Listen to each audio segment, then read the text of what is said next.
Hello and welcome to the website of the Museum of London. As you all know, today would be the opening of a new exhibition called the Elizabethan Age. Unfortunately, the coronavirus makes it impossible to properly open the museum because we have to reduce the rate of infection. That is why we came up with a solution that allows you to enjoy the exhibition while staying at home. Our employees recorded a video of a virtual tour through the exhibition. For the video, we found a tourist who is interested in the Elizabethan age and therefore asking questions that are answered by our omniscient museum guide. No more words needed, enjoy the following video.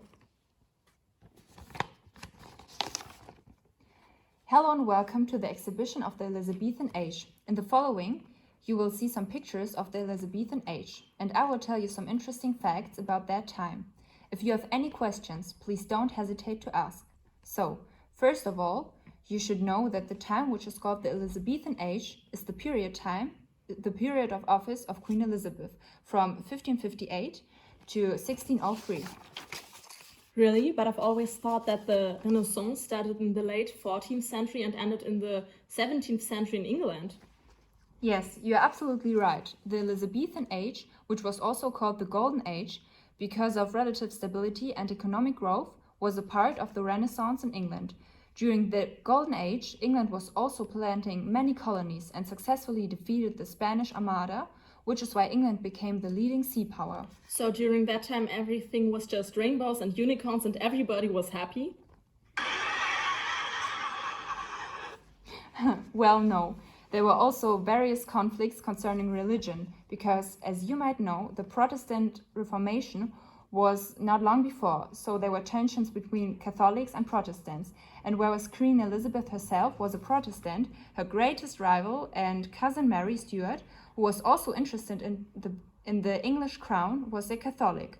Because of Stuart's strong connection to the French crown, the Catholic France became England's greatest rival, besides the also Catholic Spain.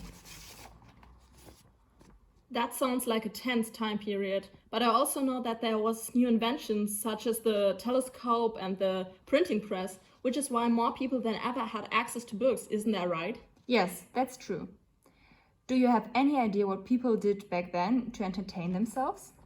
Well, I can imagine that normal people had no time at all to have some fun because they were only eating, sleeping and mostly working all day every day. Partially, but it used to be a popular way of entertainment to watch public executions with thousands of other people. As there were about 3 executions every day, it was a daily amusement for the audience. On one of the most well-known executions was the one of Mary Stuart, Queen of Scotland, ordered by Queen Elizabeth in 1587. Oh yeah, I remember that.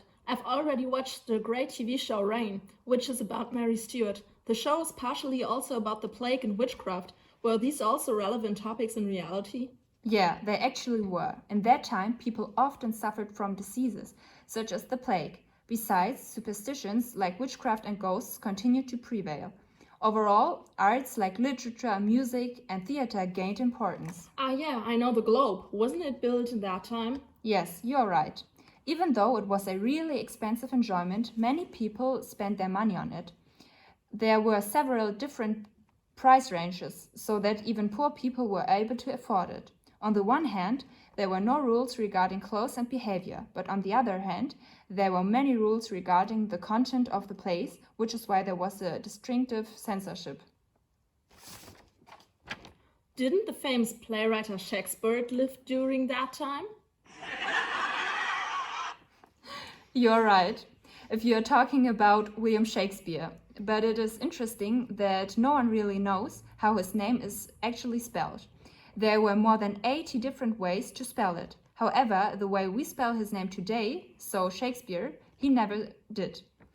Did you know he married when Shakespeare was only 18 years old and his wife Anne Hathaway was 8 years older and already 3 months pregnant, which was a scandal back then. Anne Hathaway? I know the famous actress. Are they somehow related?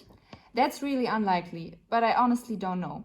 Another fun fact about Shakespeare is that his parents and his own family were probably illiterate, and he probably died on his 52nd birthday. That is strange. I've also heard Shakespeare wrote at least 200 pieces. He must be the god of literature.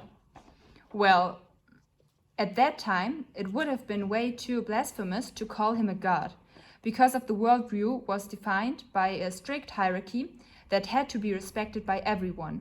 As the people were terrified of chaos, they actually followed the rules and lived by that hierarchy. The great chain of beings started with minerals. Above that came plants and animals. Then human beings followed, underneath angels, and above all was God. The humans were furthermore divided into slaves at the bottom, merchants followed, underneath, nobles, and above all was the king. As the king derived his position from God, a rebellion against the king was not only a sin against the monarch, but also against heaven and God. Thank you for the very extensive virtual tour. I think my intake capacity is fully reached. You're welcome. I hope you and all of our listeners enjoyed this special exhibition. I hope to see you all next time in person. Check out our website for the sources.